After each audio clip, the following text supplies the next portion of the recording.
আমার খুব ইচ্ছা হচ্ছে আজকে এই বাবা দিবসে আমার একটা প্রিয় কবিতা পড়ে শোনাই। কবিতাটা হাসান হাবিবের লেখা, আমার খুব প্রিয় একটা কবিতা। কবিতার নাম হচ্ছে আমার সন্তান। আমার সন্তান, তাকে কেন দুদিনে আমার অচেনা মনে হয়? শ্রদ্ধায় পড়ার ঘরে বসতে ভয় পেত, নিজেই নিজের ঘরে ছায়া রেখে খেত। কনিষ্ঠকে সঙ্গী পেলে নির্ভয়ে বসতো সে পড়ার ঘরে। আমার সন্তান যে আমার হাতের মুঠোয় হাত রেখে ভাবে নিশ্চিন্তে এপারে ওপারে ঘুরেছে, গাছে মালায় মেলায় নানা প্রশ্নে ব্যতিগ্রস্ত করেছে আমাকে। আজ তাকে দুদিনে আমার অচেনা মনে হয়। কোথায় বেরিয়ে যায় একা একা, ব্যস্ত পায় একা একা, ক্লান্ত হয়ে ঘরে ফেলে। তার কোথায় টিকা, তার কেন তো ক্লান্তি? যখন বাড়িতে কেন সে না পেলে এখন একবার ক্ষুদ্র দৃষ্টি মেলে তাকায় না মায়ের চোখে চোখে, যা পায় তাই কে নেয় মুখ খুঁজে। কেন সে হঠাৎ এত উদ্ভ্রান্ত হয়ে বাইরে চোখ ফেরায়? কখনো কিছু শুনতে চায়, ঘরে নয় বাইরে কিছু শুনলো বলে কান পাতে।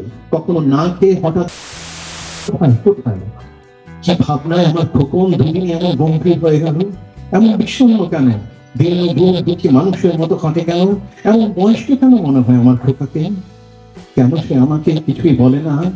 আমাকে আমার পূর্বপুরুষের ছেড়া মাদুরে বসিয়ে রেখে অসহায় হেঁটে যায় একাকি রাজদর্পে। তখন রাজ বেশি আমার সারা পথ এমন উজ্জ্বল হয়ে ওঠে কেন? আর তার কিশোর শরীর দেহের কি আশ্চর্য মহিমা! দু চোখে প্রজ্ঞার আগুন, যেন কণ্ঠস্বর, যেন স্বর্গীয় সংকেত রূপ শব্দাবলী ছড়ায় দুপাশে। দেখে দেখে মনে হয় ওটা পয়গম্বর।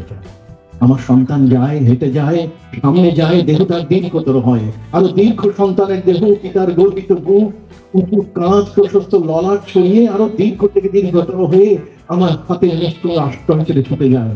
আসন্ন সন্ধ্যায় অন্ধকার ভয় পেয়ে বুক ফাটার চিৎকারে যখন জানতে চাই এই অন্ধকারে সে কোথায় যেতে চায়, বলে সামনে যাব। অন্ধকার বলে অন্ধকার বেরোয় আলো। জন্তুর তীক্ষ্ণ প্রখর তোমাকে চায়, উত্তরে তখন মৃত্যু তুলে ঘোড়ায় তালোয়ার। আমি নিশ্চিন্ত মৃত্যু বলে যখন আমার অসহায় শিশুর মতো কাঁদতে থাকি, তখন বয়স্ক পিতার কণ্ঠস্বরে খোকা বলে মৃত্যুর জীবন। এবং সে আরো বলে, তুমি আর হাতের আড়ালে রেখো না আমার হাত, ভয়ের কাফনে জড়িয়ে রেখো না, অন্ধকারে জড়িয়ে রেখো না আমার দু চোখে পিতা। আমার চারপাশে বড় অন্ধকার, তাই সামনে যাব, আরো সামনে সূর্যোদয় যাব। ইতিহাসে আয়োজিত সাজানো মেলায় আলোর দাঁড়ায় বলে, যখন খোকন যায় আরো দূরে, যত দূরে দুর্বল দৃষ্টি চলে না, তখন কেঁদে বলি তুই চলে গেলে, অন্ধকার অপমান নিঃসঙ্গতা এইসব রেখে তুই চলে গেলে। খোকা আমার কি থাকে বল? যখন কান্নায় ভেঙে পড়ি হঠাৎ তখন সন্তানের সেই দৃষ্টি ফেরায় আমার চোখে, বলে পিতার গৌরব